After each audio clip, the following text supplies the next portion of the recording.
Hello, it's time for Newsline, sizzling as usual. I am Jennifer Igwe, glad to have you join us.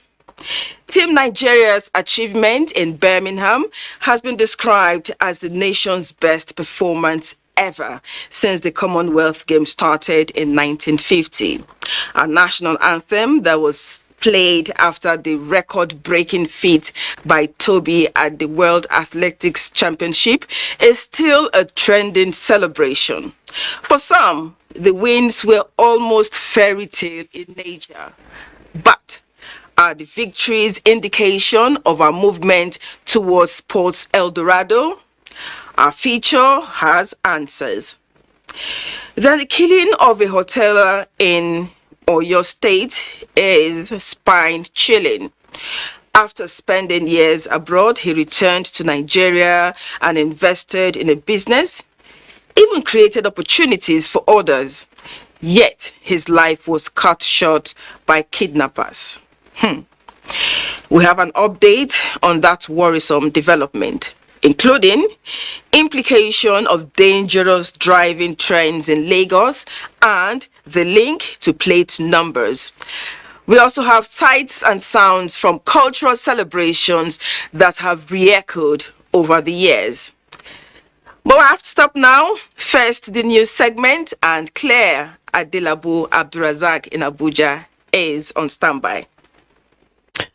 Jennifer, good evening, and it's biting cold here in Abuja. It's been raining all evening, but not to deter us from bringing the news right from our studios here in Abuja. Good evening and welcome. The federal government says, apart from intensifying measures towards the release of all the train passengers abducted 6 months ago, the commencement of commercial services on the Abuja-Kaduna Red Line depends largely on putting in place a robust security mechanism that will forestall a repeat of the ugly scenario.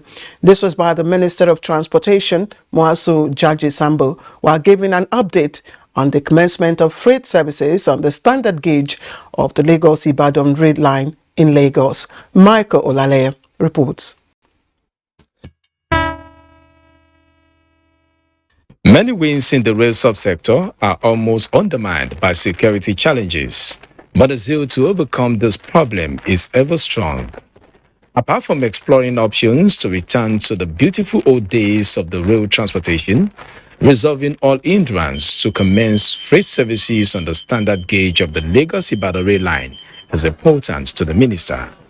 He gave assurance that the lane takeoff will be addressed as the project is key to the overall infrastructure development agenda of the federal government as contained in its 2021 to 2025 master plan. This administration has underscored the importance of infrastructure by creating what is called the Presidential Infrastructure Development Fund, if you know, to drive certain priority legacy projects. There is no administration in this country that has invested in infrastructure like the Buhari administration. On changing the tide of the trying times which has stalled services on the Abuja-Kaduna Rail Line, the minister said government is responding positively with security force in pulling forward. We are also looking at the best world standard security system to put in place to ensure that forever such a thing will never happen again. Expanding the rail network, completing ongoing projects and enhancing the welfare of rail workers, the minister assures are progressing. In Lagos, Michael Alaleye, NTA News. And troops of the Theatre Command Joint Task Force Northeast Operation Hadinkai have rescued another Chibok girl and 3 other girls abducted within the theatre. Theatre Commander Operation Hadinkai Major General Christopher Musa presented the rescue persons who were supported with relief materials by the Nigerian Army Officers' Wives Association President Salamatu Farouk Yahya at the command headquarters in Maiduguri, the Borno State capital. Maimuna Garba tells us more. Recently, troops on frontline are making headway into various terrorist enclaves to clear them, as a result of which captives are being rescued from the bondage. To this end, Theatre Commander Operation Hadinkai, Major General Christopher Musa said on the 12th of this month, another Chibok girl, Aisha Grema, who is serial number 11 on the girls list, was rescued with her 4-year-old child by troops of Sector 121 Special Armored Brigade Bama. The other 3 girls, he said, escaped from captivity and were found by troops on 9th August, namely one Red Dampam from Jos Plateau State and Clarice Hidel from Jamena, Chad, all abducted in 2020, while the third lady, Hawa, was traumatized and could not give any relevant information about herself. We will continue to do the best we can. We know there's still so many of them out there, and then we will do everything possible to ensure we get all of them back, including those ones that we had no idea they're abducted. We want to ensure everybody that's been abducted is released and back to school so that they can enjoy with the family. Troops of Sector 1 have been able to recover at least 6 of the Chibok girls. This brings the number to 6 within the last 2 months. National President Nigerian Army Officers' Wives Association NAOA, Salamatu Farouk Yahya, who was in Maiduguri to inaugurate developmental projects and empower women in the theatre, met with the rescued girls where she presented relief items and cash assistance to them. In Maiduguri, Maimuna Garba, NTA News.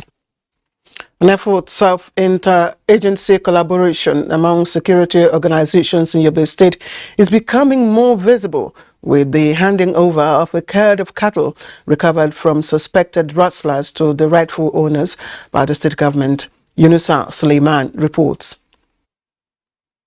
The 2 suspects who allegedly rustled the cattle from Borno State were intercepted and taken into custody by security forces in Yobe State after exhibiting questionable characters. After a standing security committee appointed by government in the state deliberated and followed all due process, identified a 64-year-old Francis Kohul from Mubi in Adamawa State as the rightful owner of the 33 recovered cattle and officially hands them over to him. The government of Yobe State is not only assisting security agencies, but also organizing the platform where our security agency will have a better forum for interagency synergy, coordination, and collaboration, so that crime and criminality can be neutralized. We have to thank the security for their efforts, because their efforts have proved that in Yobe here we have a good security.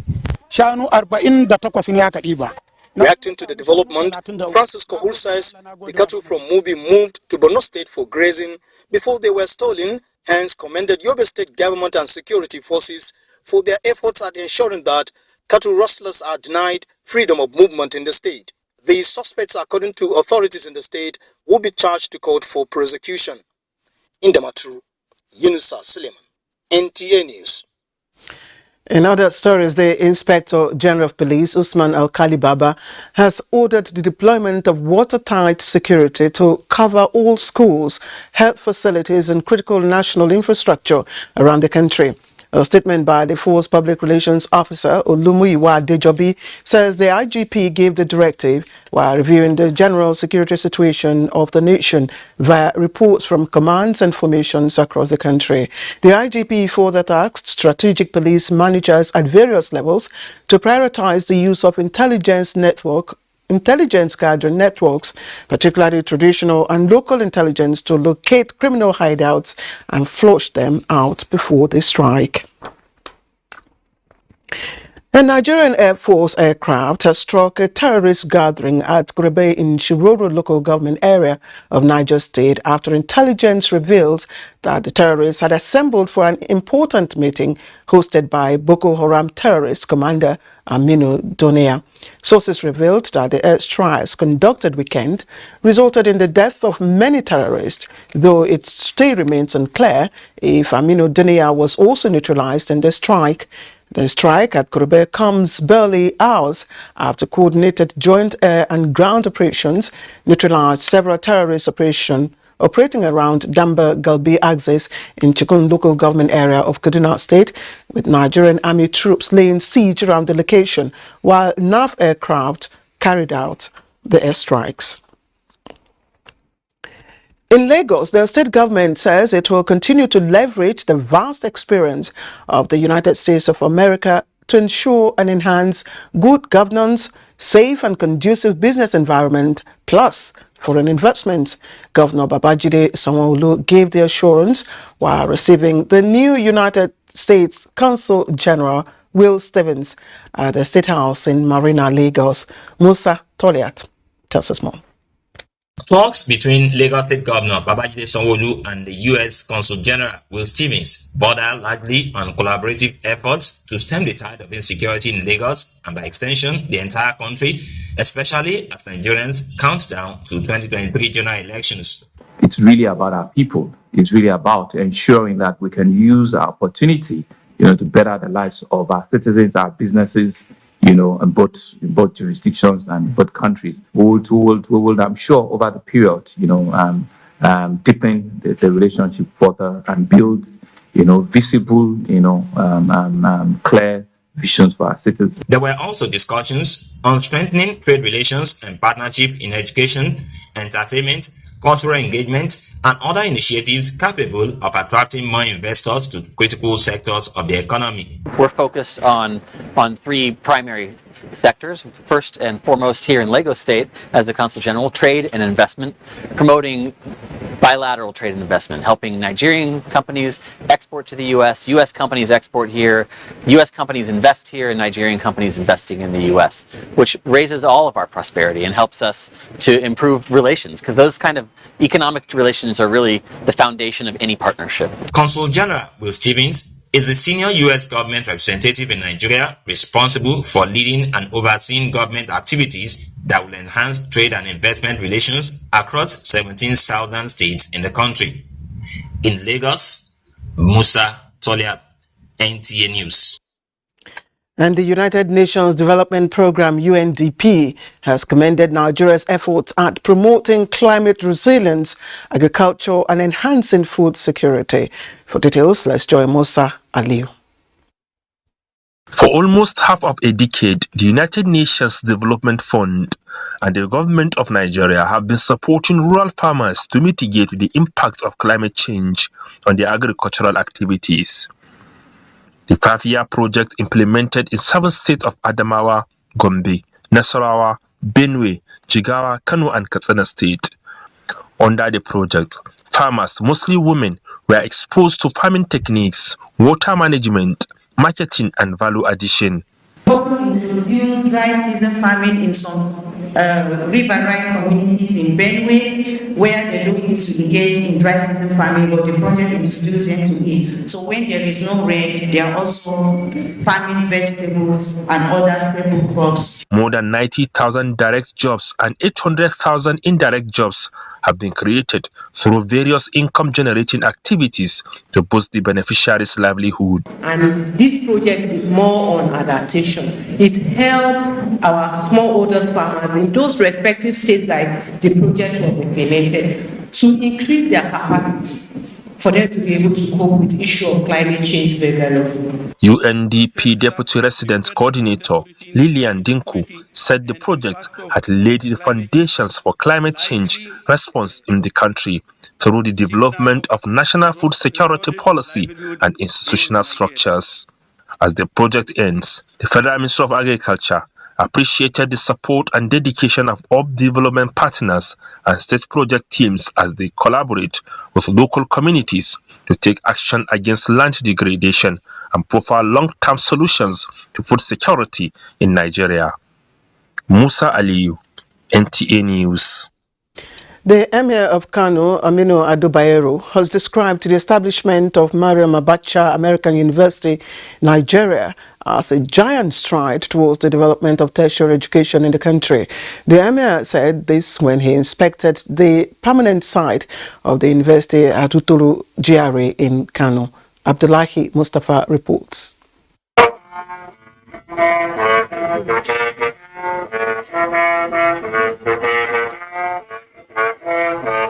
It is a special day for the Mariam Abacha American University of Nigeria community, receiving an august visitor in the month of August.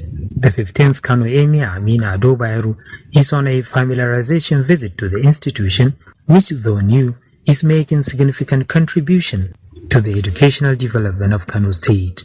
On ground to receive him are management of the university, including its founder and chairman, Governing Council, Professor Adamu Abubakar Gwarzo, and Vice President Administration, Dr. Habib Uwais Abubakar, among others. They took him round the control room, the School of Nursing Sciences, and the University Library, after which he led Zuhr prayer at the University Central Mosque.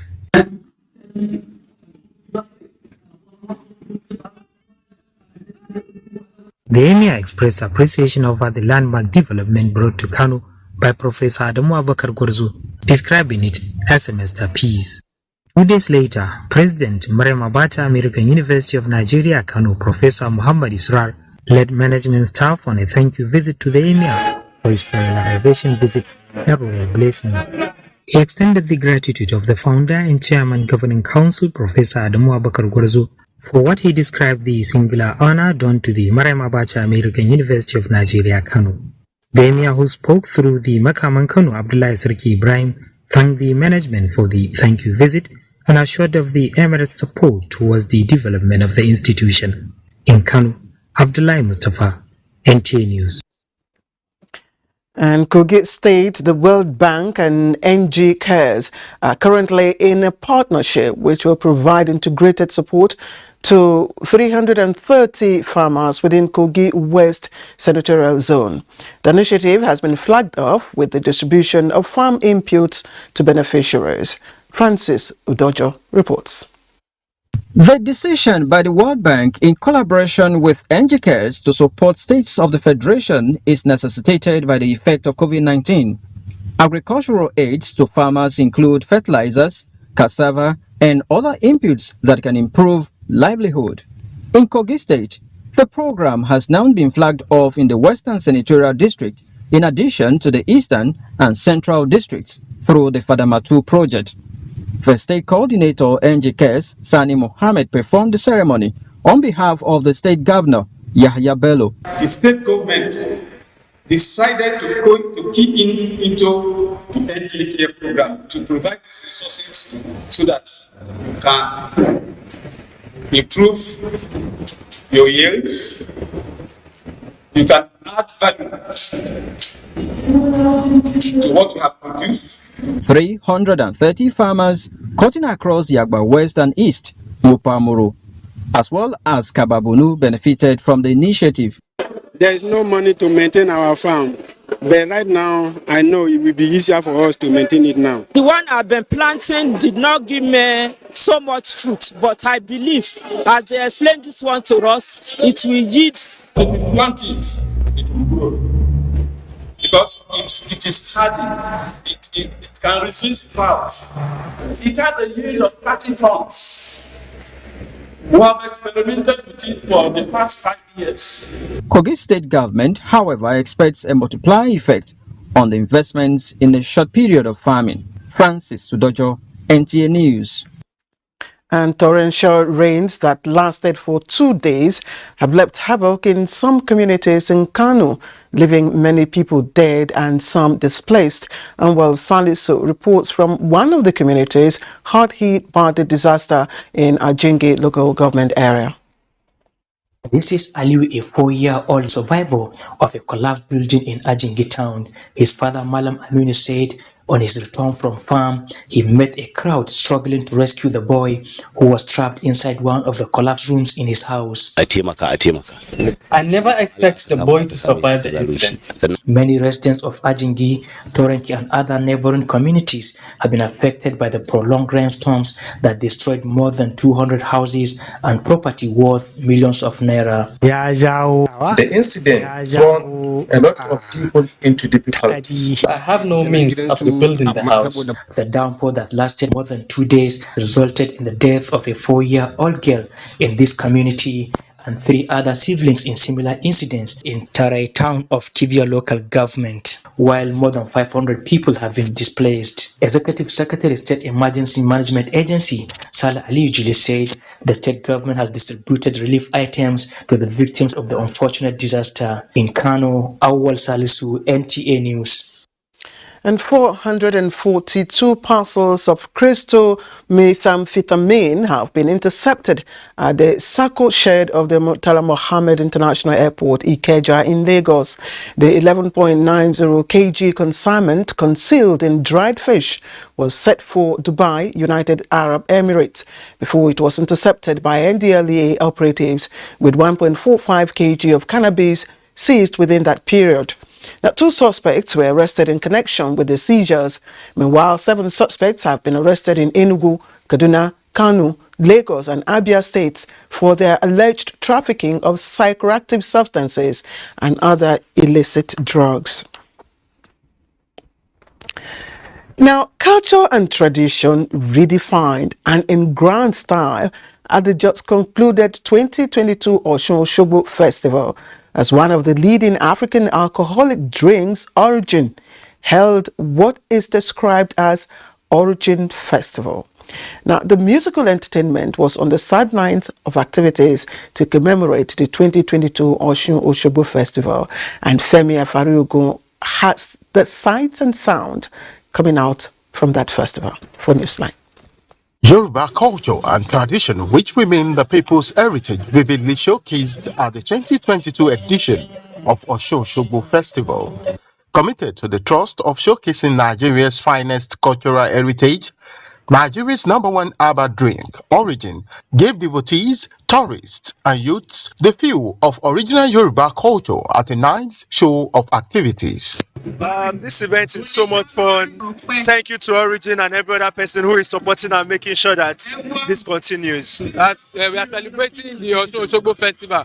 Origin is like giving that vibe for people to celebrate their roots. Supporting culture, heritage, and every other thing. I think it's a brilliant idea. Bata dance, rhythmic Yoruba chants, different competitions and performance by the Yoruba music star Taye Currency added glamour and energy to the festival.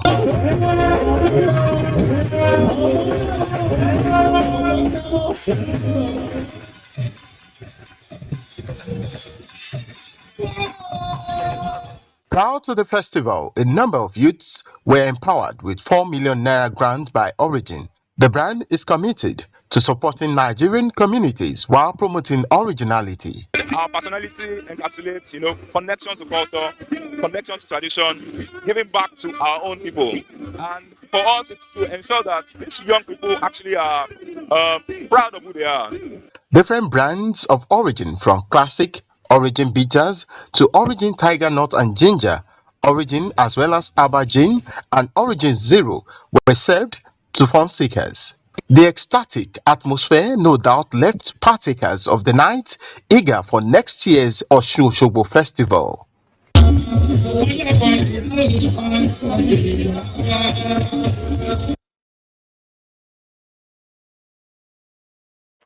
That was Femi Afariugun bringing us the sights and sounds from the Osun Osogbo Festival. Now, let's talk a bit of sports.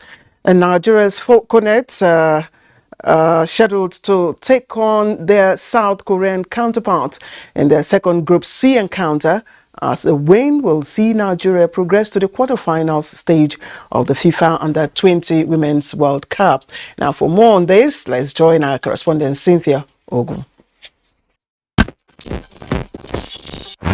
Super Eagles and Nottingham forward Taiwo Awoniyi scored the first goal in the Premier League since 23 years for his new club after Chris Bott Williams last scored against Leicester City, although Forest had Dean Henderson to thank for saving a second-half penalty from Declan Rice to give the team the needed 3 points. Meanwhile, in the other Premier League game, Harry Kane's last-minute goal was all Tottenham needed to draw 2-2 away to Chelsea at Stamford Bridge.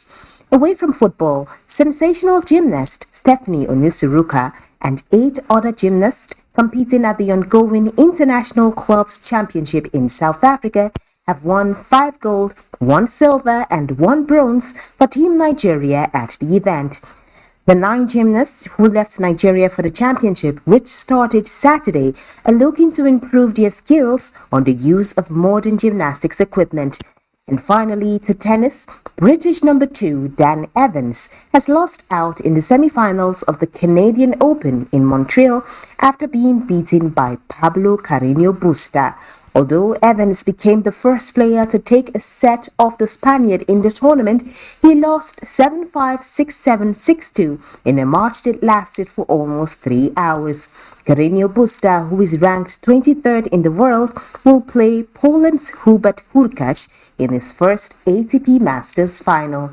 With sports update, Cynthia Ogun, NTA News.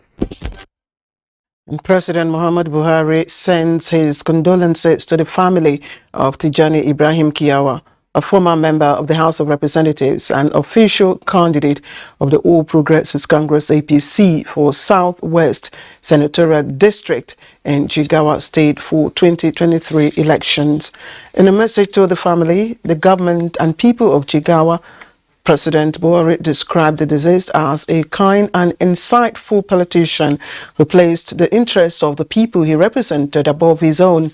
President Buhari notes that he left behind an indelible contribution to the social and economic development of his community and the nation, and will be remembered for his acute understanding of grassroots political mobilization. The president prayed for the repose of his soul. And that's the news from our studios in Abuja. We will take some commercial breaks, and in a couple of minutes, we will rejoin Jennifer Igwe in Lagos for continuation of Newsline. Good evening.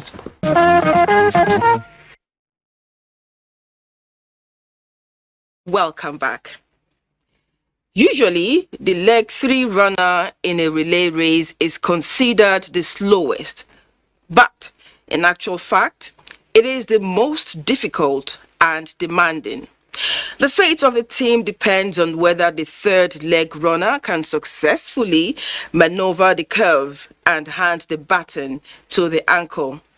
In this special report, correspondent Claire Adelabu Abdurazak says it seems Nigeria is in the third leg situation, a movement towards sporting El Dorado.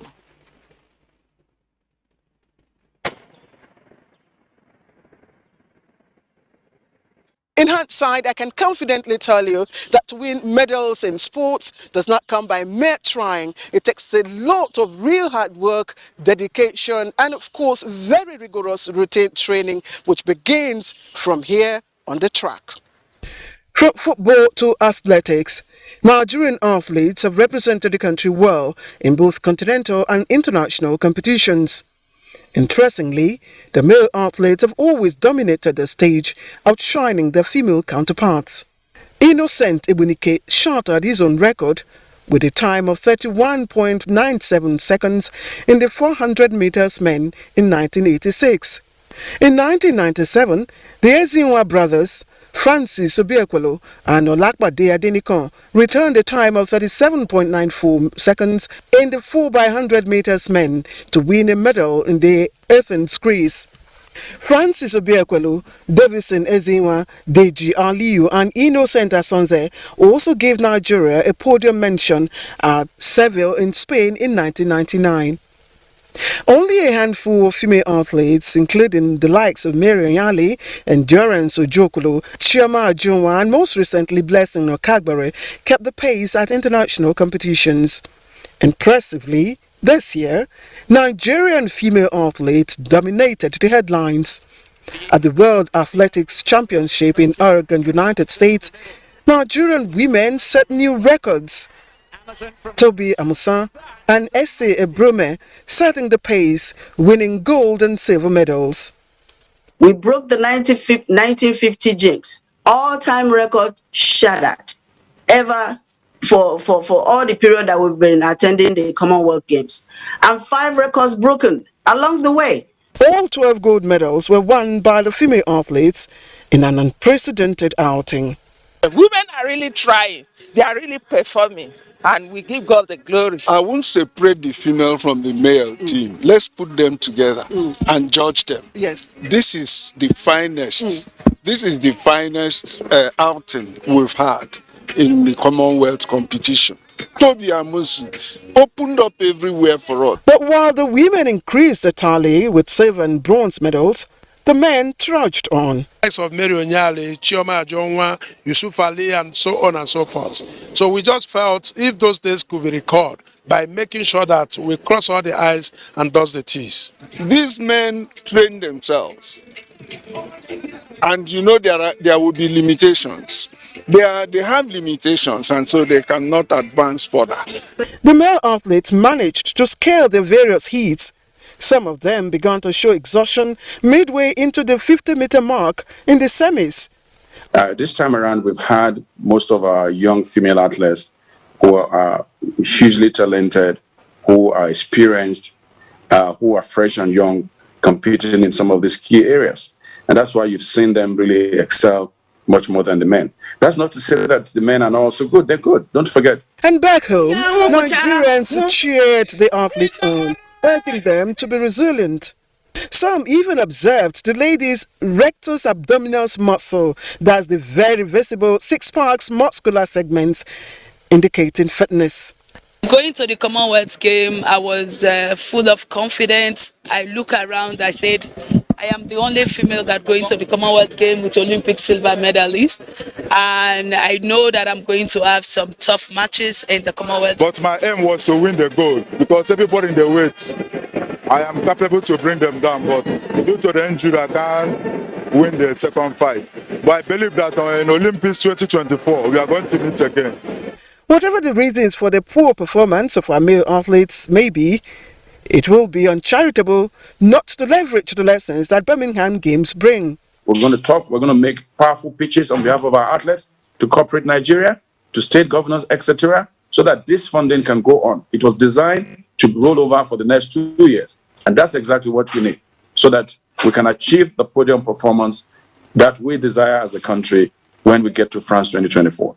Undoubtedly, this year's performance will certainly spur more women like me into sports. And as Ethe Brumet notes, it will require consistency, very hard work, and of course support from sports authorities. Fortunately, like upcoming athletes like me, age won't be a barrier.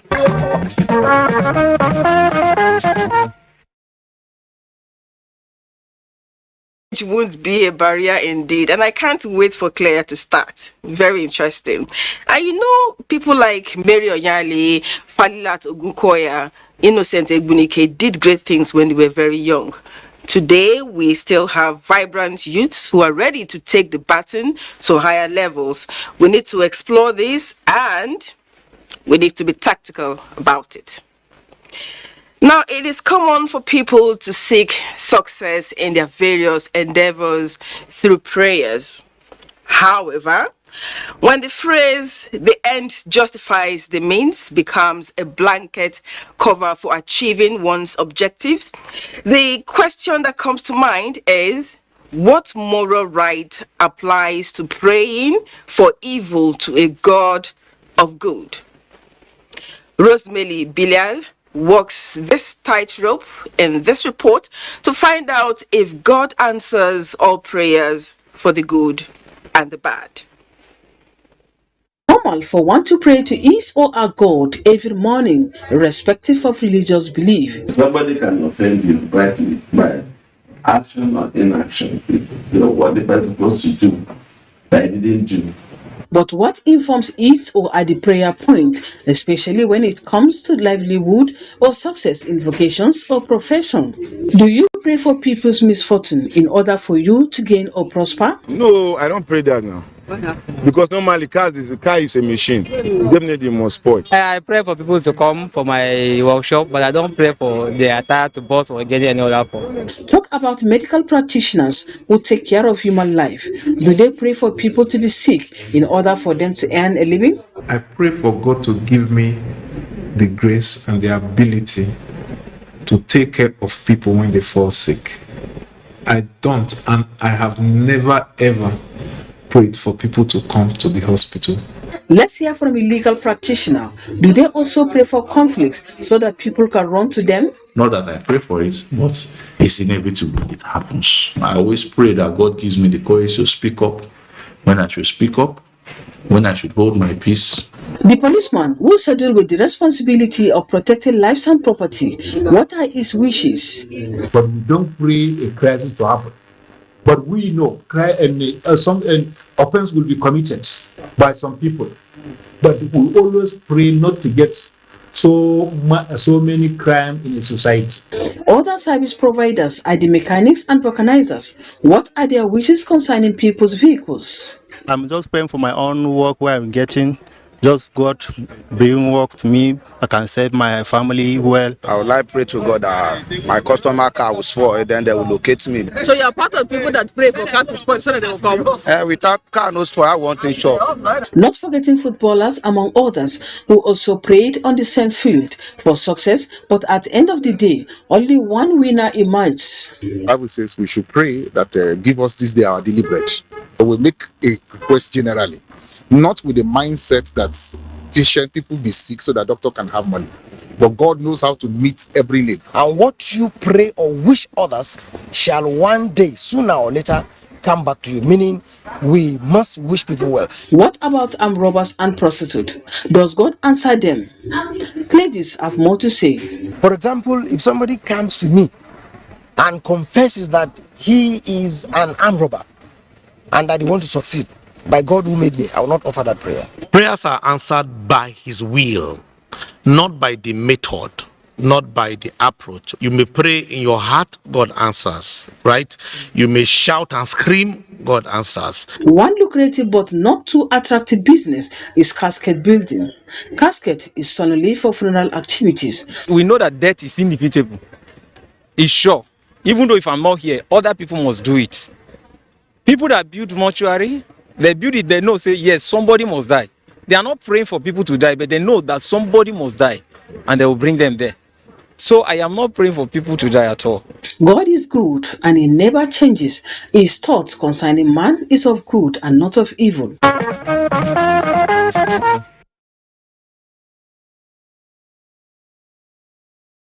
One thing I know for sure is that God does not answer evil prayers. Most people come to believe some things we see on social media, and sometimes it can really be worrisome. Now there's one, it's a year of 1,000. It's a year of 1,000 that they claim comes once in 10,000 years. Annie Daniels also did, because even though it is simple mathematics, because of the way it was written, she also fell for it. But is it true? Let's find out from Annie. Have you seen this post? It is an amazing one, a mathematical puzzle. It suggests that you can know your age by calculating your age and your date of birth. And the answer, 2022. I've not done that research myself to see whether it is true. Actually, solved some people's age, and it was actually right. A few people that I knew. I've been seeing it on nets as well. So do you believe it? I believe it. And it turned me into an accidental mathematician. Then I saw it was true. Surprisingly, a scientist, a mathematician, Stanley Chibuihe, says it doesn't follow. Just lay you are filling jam form, and you are born in 1960, for example, and they ask you how many years are you. You will just say 2022 minus 1960, you get 62, which is your age.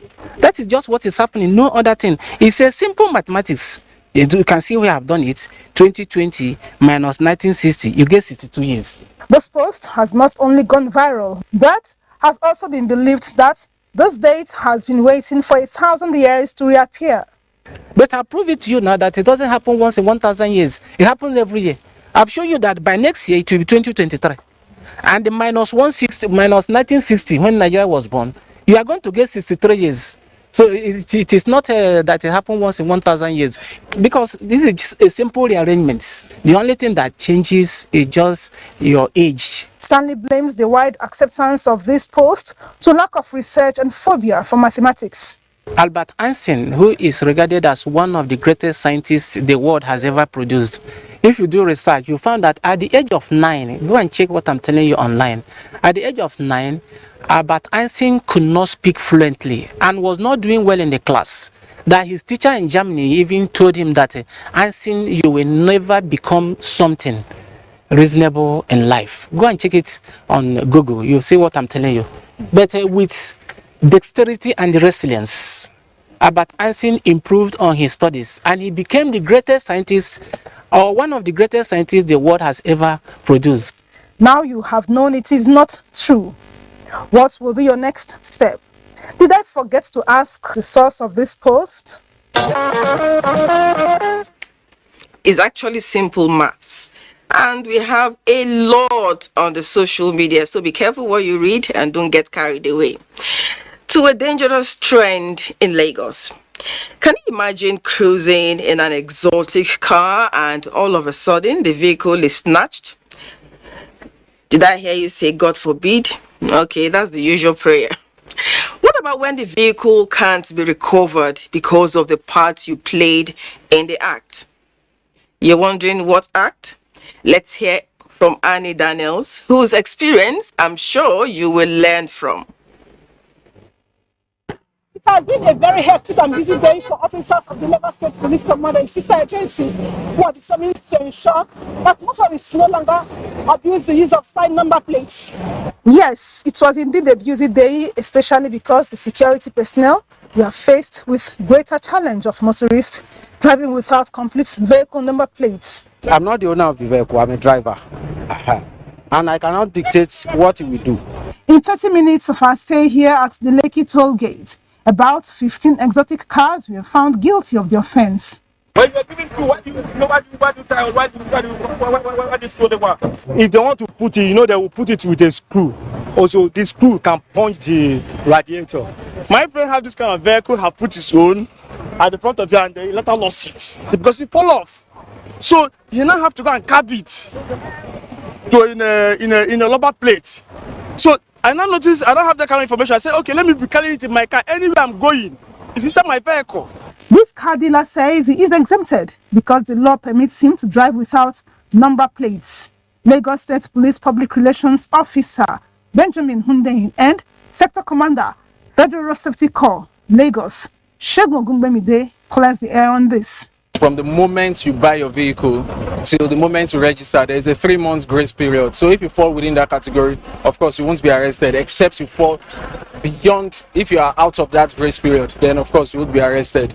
When you are a car dealer, you are given a pair or some numbers of number plates in line with the brand you are registered with.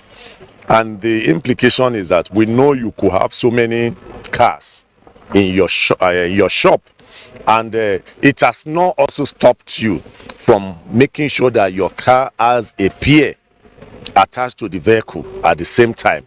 Same number too. Same number. It's not that you have one in front and the other one at the rear, or you have one and you don't put the other one. No, the law says you must affix a pair. One in front and the second one at the rear. Listen to more. Are you telling me that a car that is moving on the highway, even if it's dealer's car, cannot get involved in a crash? Or you are telling me that such vehicle cannot be involved in hit and run? Who do we hold responsible?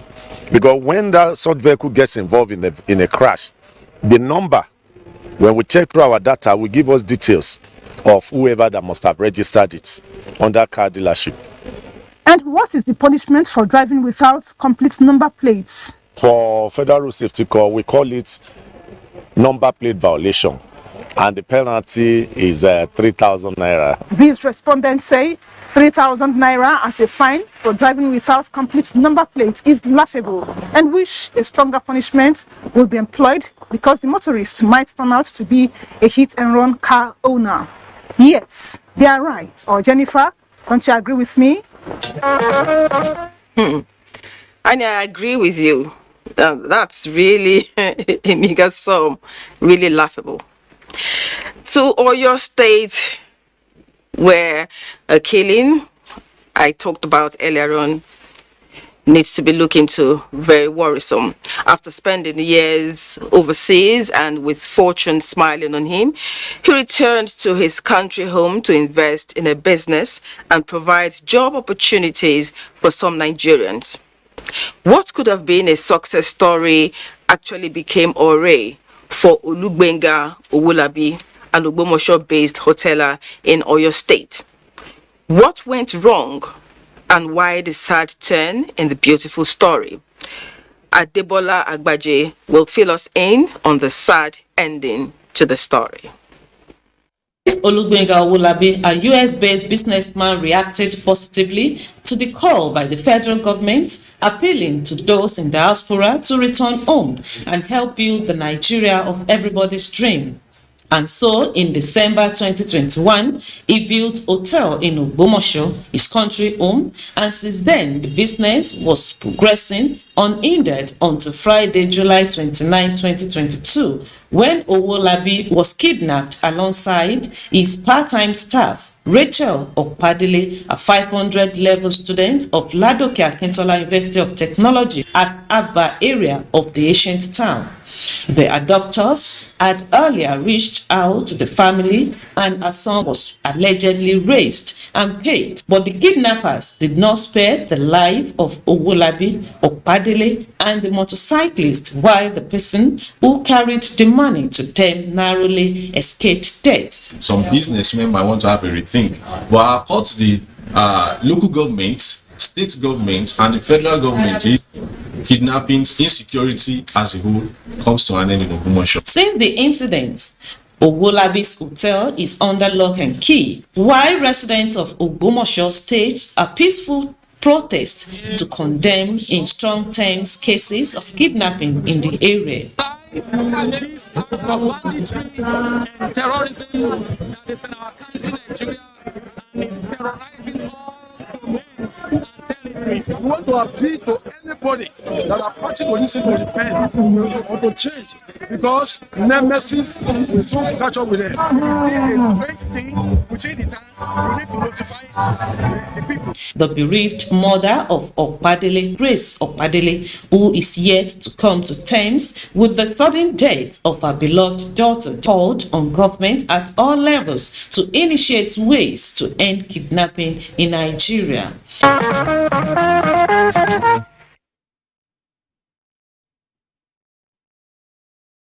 This is horrible, and we hope the culprits are brought to book.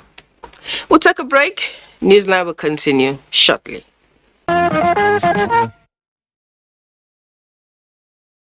Come back. Some oil companies have continued to be deliberate and proactive in their corporate social responsibility projects across Nigeria.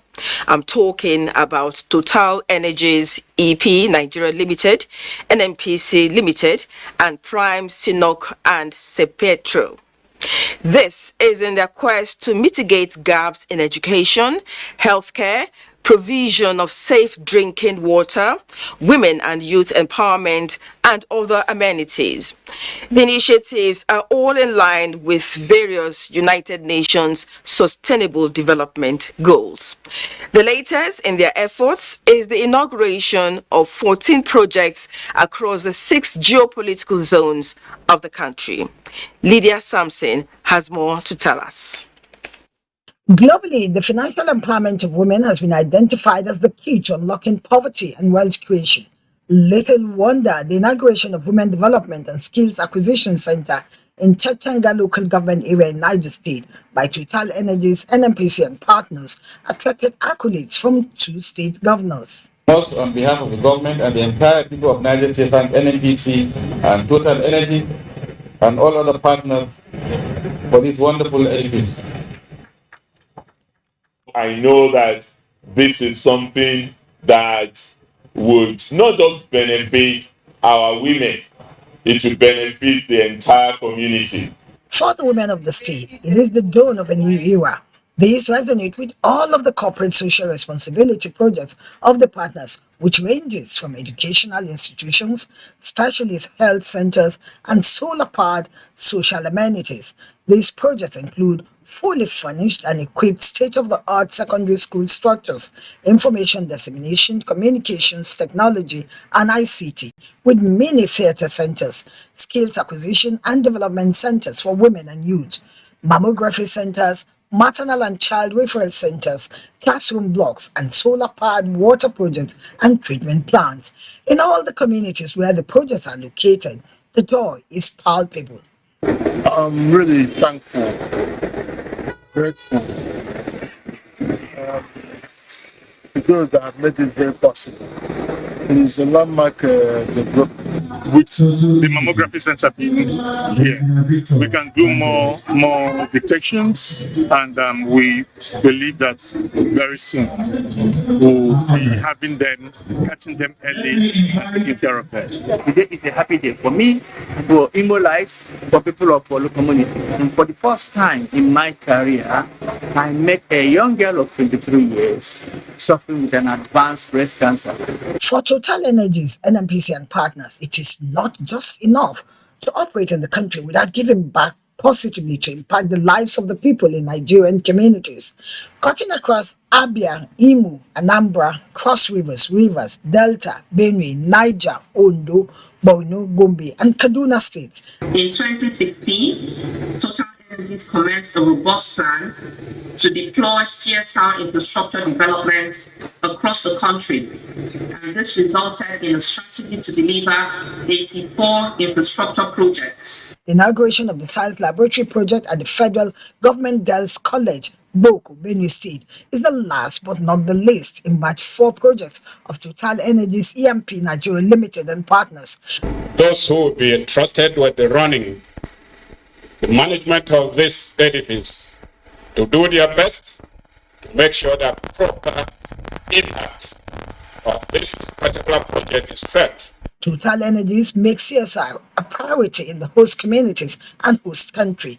In the last 3 years alone, it has inaugurated a total of 53 trailblazing CSR projects in Nigeria and plans to complete an additional 31 projects by the end of the year.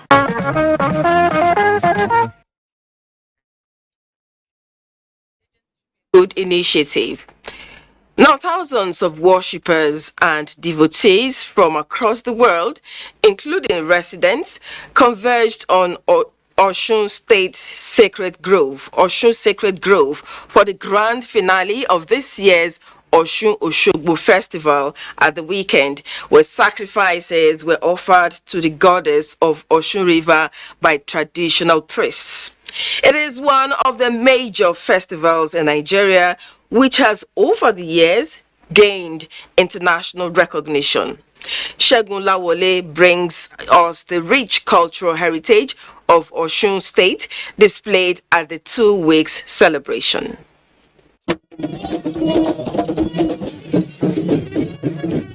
For the past 2 weeks, devotees and worshippers, including priests of Osun River Goddess, engage in a series of traditional rites. Thousands of people bear witness to the ceremonies to offer prayers, seeking protection for the land and giving honor to Osun, the goddess of fertility.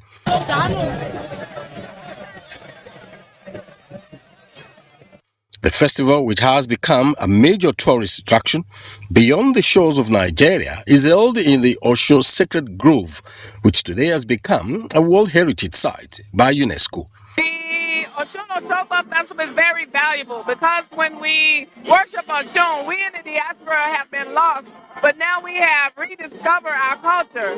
The festival is celebrated every year.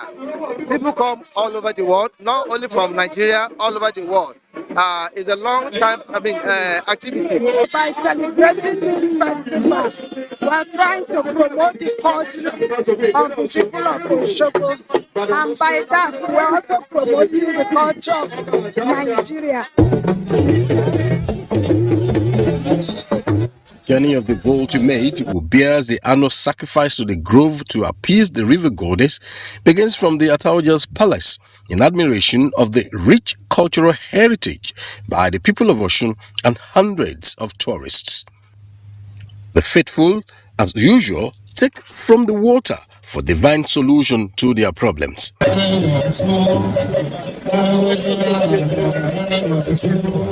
Osun Festival has moved from local festival to international festival. The UNESCO have recognized this festival as one of the most important festivals in the world.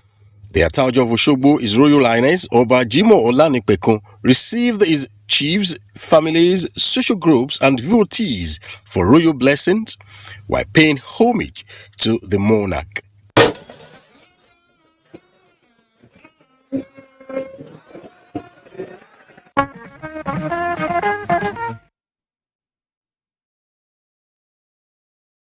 On culture. Culture and its heritage reflects and shapes the values, beliefs, and aspirations of a people, thereby defining their national identity. Over time, it has been observed that some of our cultural values are being eroded by internal and external influences. This worrisome trend is giving cause for concern to culture enthusiasts and other patriotic citizens. Ifoma Omesa chronicles efforts to reverse the trend.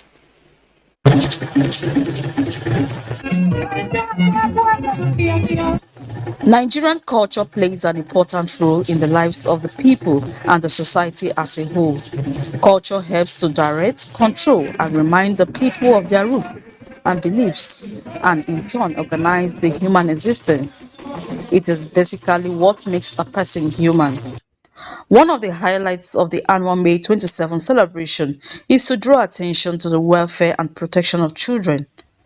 The 2022 celebration took a different twist as it focused on the preservation of the rich culture of Nigeria so that it doesn't go extinct. With reports of intertribal clashes, the day was used to remind them of the need for unity and peaceful coexistence in the country.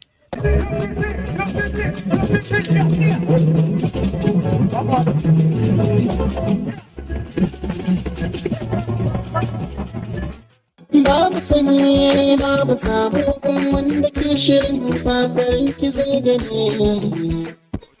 Humanity of the people's way of life. The way they walk, the way they eat, the way they do all manner of things. That's why it's easy for you to identify somebody who is from the north. They also man. You can see their accent, it is their culture. Responsibility of building children is not only that of the teachers, it's not only that of the parents, it's that of the entire society. And we are not only building the future that we want to see in our children, we also want to let them know who we are. We should keep to the rules and regulation of our culture. We should show that African life in us. I think it's very important we showcase our nativity and our originality with respect to where we are all coming from. For me, I wouldn't like my culture to die. My children knows how to read in my language. They speak my language.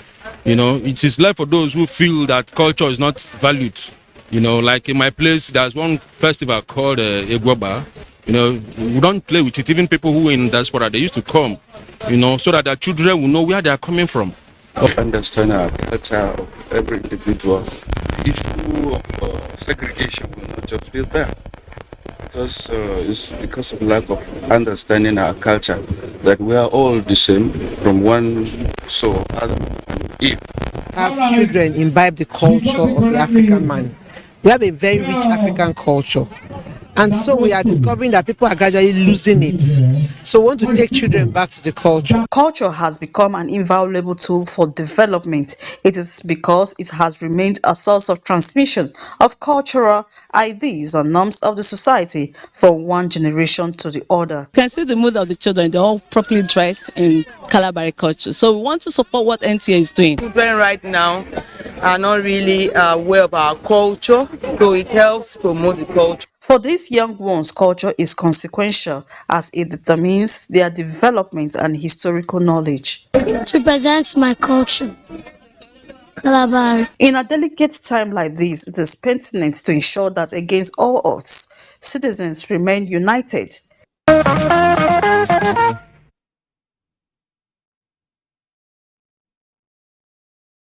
Denying culture and your traditional values is like lying to yourself. You can't run away from culture.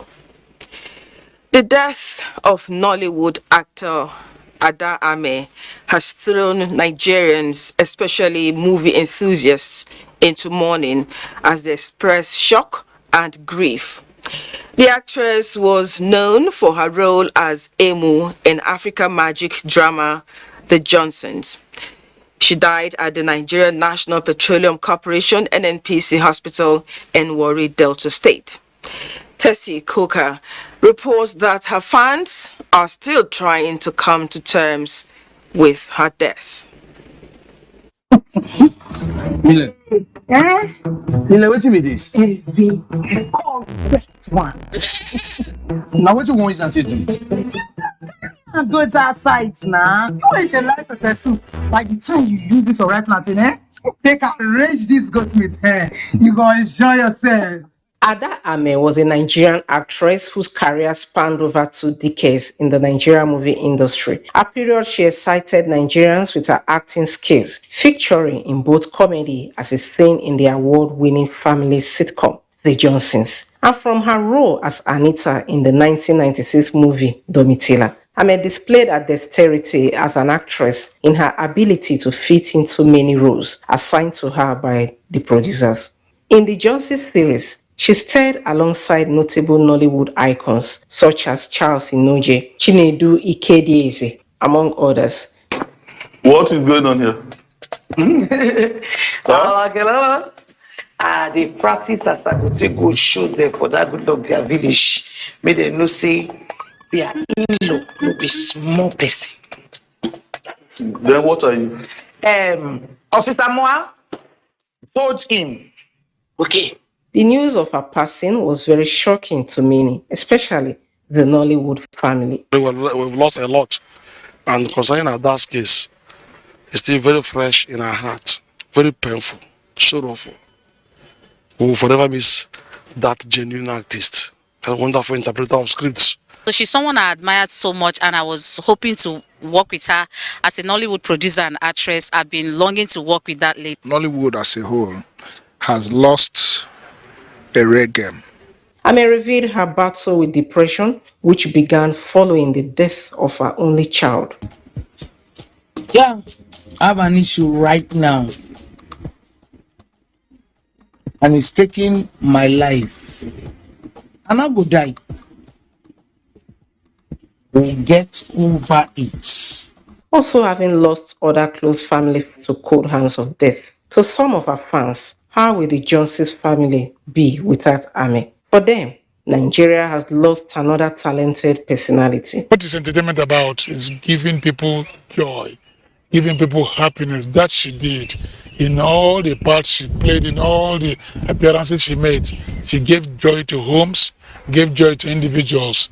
The movie I watched some years ago, Domitila, that was when Nollywood was evolving. It was just coming up then, and she gave a very great account of herself. I like the way she speaks.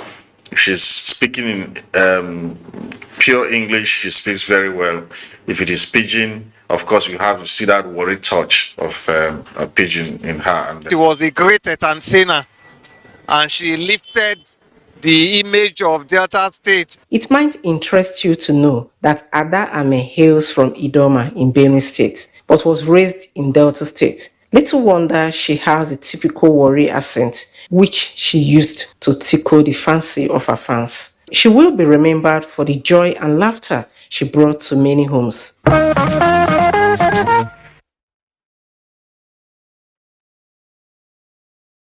She was very good and one of my favorite actors. Ada will be buried this week, and she will be thoroughly missed. May her dear soul rest in peace. We'll take a break now.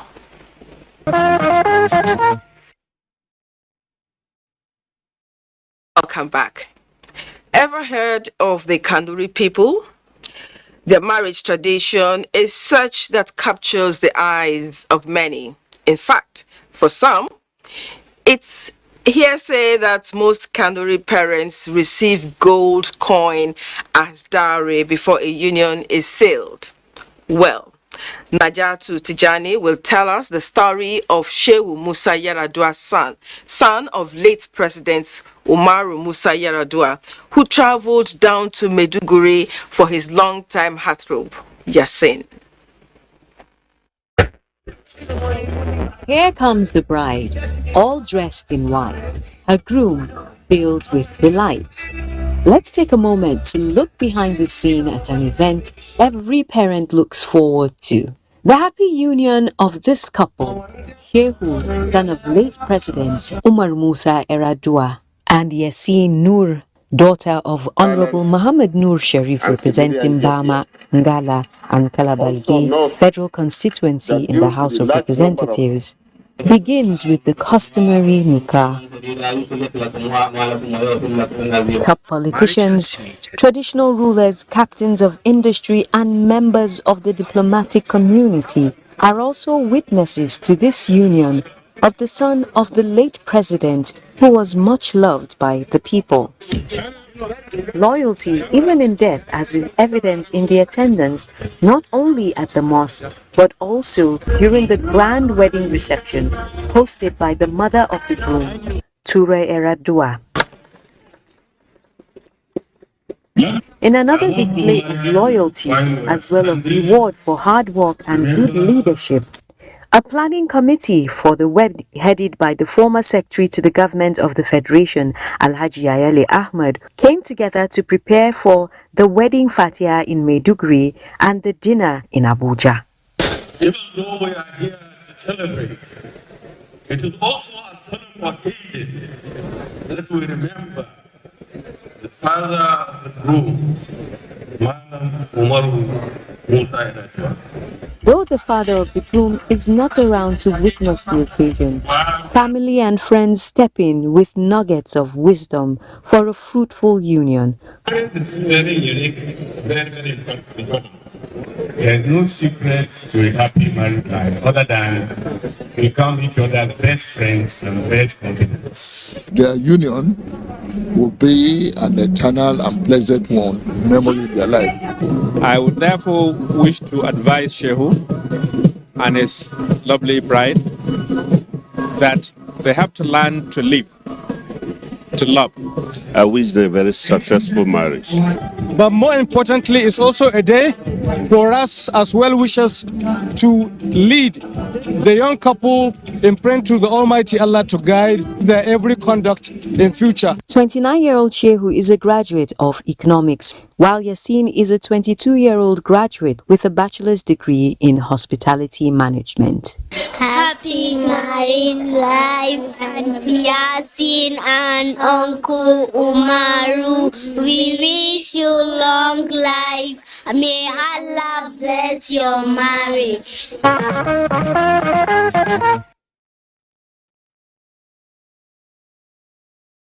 Wish them the very best and happiness forever.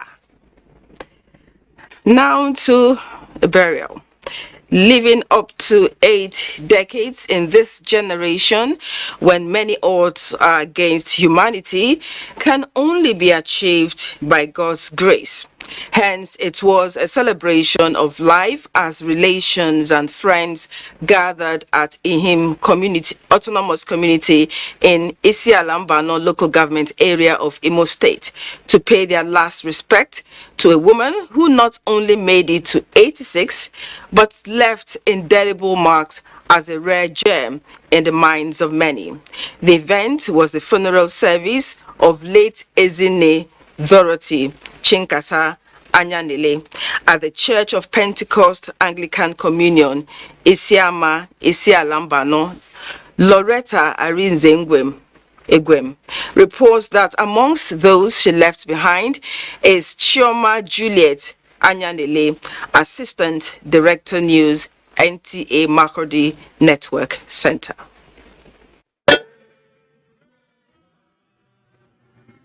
This is the gathering of family members, friends, and well-wishers who turn out from far and near to pay their last respect to a woman they describe as a red gem, late Ezine Dorothy Anyanele. But God is calling upon us to have hope in the midst of disaster.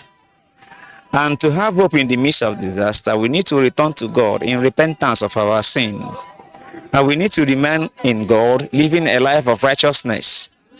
And Jesus Christ is that hope in particular. The disease was later laid to rest at the family compound. Her daughter, Juliet Anyenele, an assistant director news NTA Makodi Network Center, alongside her siblings, described their late mother as a loving woman whose legacies will forever be cherished. My mother was one in a million.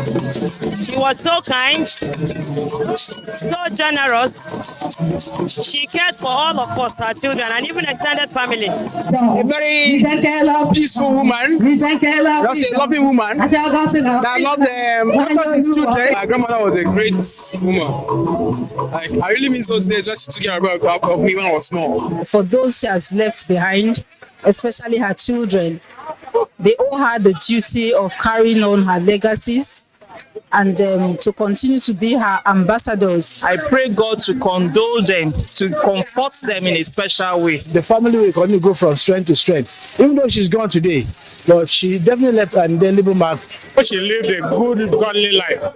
Children, instruct them to know about God. She was a really nice lady. She would tell us prayers in the morning. Until her death, late Ezine Dorothy Anyanele was a lay reader in the Anglican Communion. She was an educationist who retired as a supervisor of schools. She died at 86.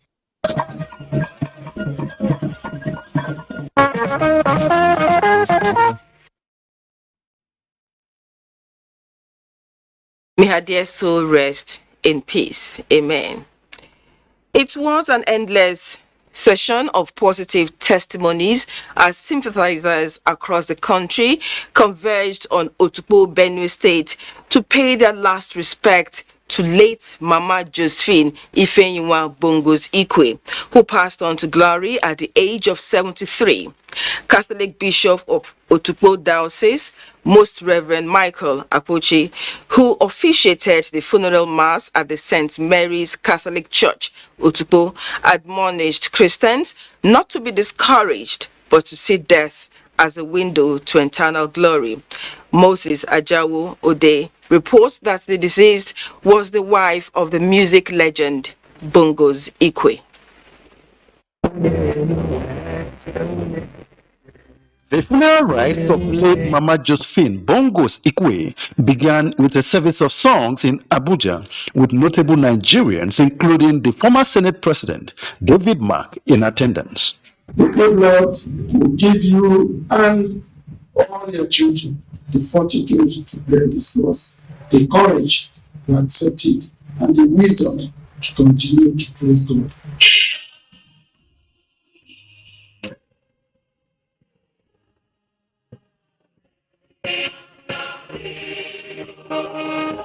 The burial event continues in Otukpo, where a funeral mass was held at the St. Mary's Catholic Church, where family members and sympathizers from all walks of life attended.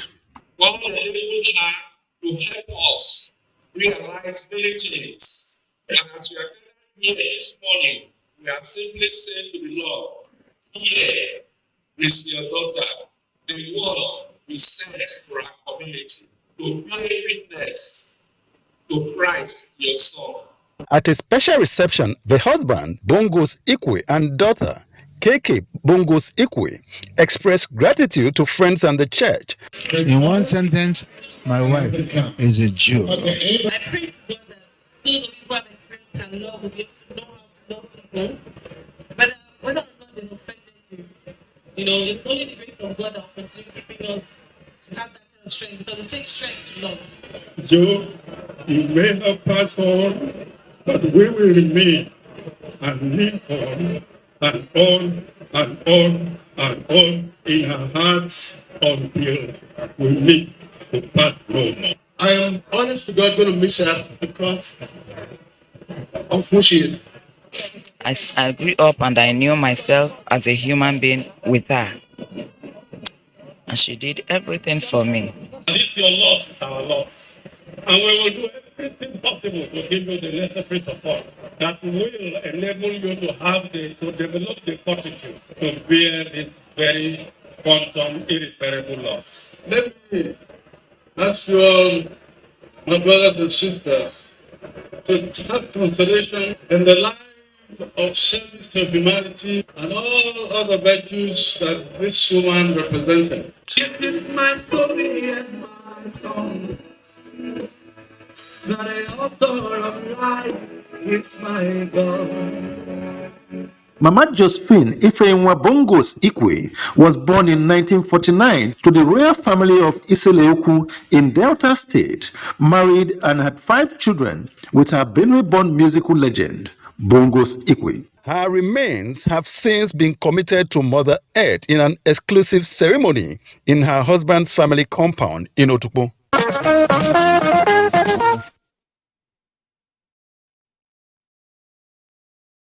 Dear soul, rest in peace. Now, this is where we'll end Newsline tonight. Thank you for being a part of it. Join us again next week. Good night and God bless Nigeria.